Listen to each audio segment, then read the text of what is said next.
વસ્તુમાં વિદ્યુત પસાર થાય છે કે નહીં તે ચકાસો.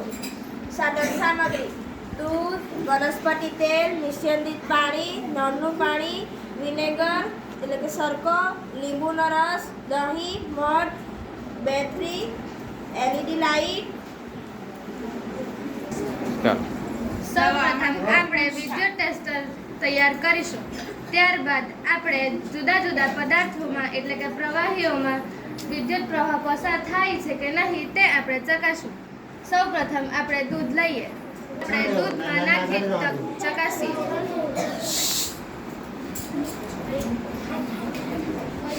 લાઈટ પડી ને એનો અર્થ શું થયો? બરાબર.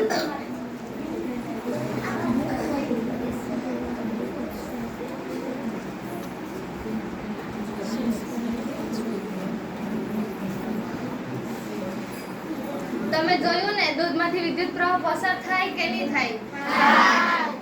હવે આપણે વનસ્પતિ તેલમાં જોઈએ. નહીં થયું. પાણીમાં ચકાસશું.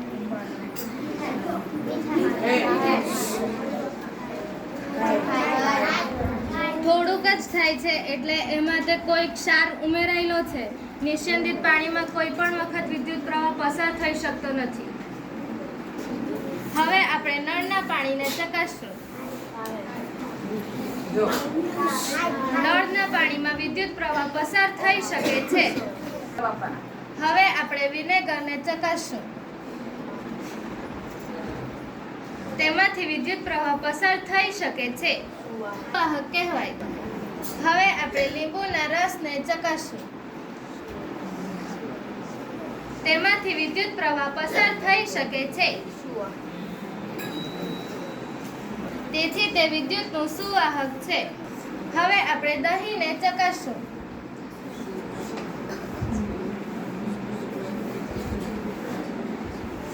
તેમાંથી વિદ્યુત પ્રવાહ પસાર થઈ શકે છે એટલે કે તે વિદ્યુતનું સુવાહક છે. મધને ચકાસશું.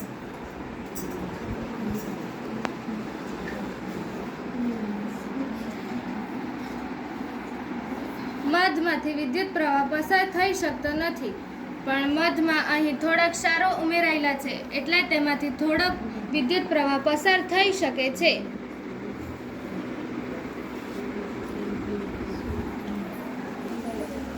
રસમાં વિદ્યુત પસાર થાય છે એટલે કે તેમાં ચુંબકીય પરાવર્તન થાય છે એટલે તેમાં હા લખેલ છે અને તે સુવાહક કે મંદવાહકમાં. લીંબુનો રસ તેમાં LED ચુંબક પ્રકાશિત થાય છે એટલે તેમાં હા લખેલ છે અને તે વિદ્યુતનો સુવાહક છે. વિનેગર LEDમાં પ્રકાશિત થાય છે એટલે તે વિદ્યુતનું સુવાહક પદાર્થ છે. નળનું પાણી પ્રકાશિત થાય છે એટલે તે વિદ્યુતનું સુવાહક પદાર્થ છે. વનસ્પતિ તેલ વિદ્યુત પસાર થતો નથી એટલે તે મંદવાહક છે.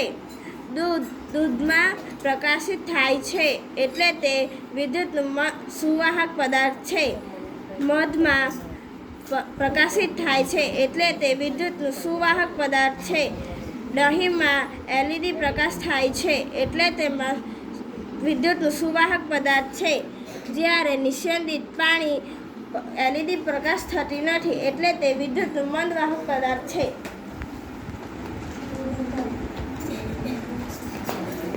નિર્ણય: લીંબુનો રસ, વિનેગર, નળનું પાણી, દૂધ, મધ, દહીં એટલામાં LED પ્રકાશિત થઈ શકે છે એટલે કે તે વિદ્યુતના સુવાહક છે.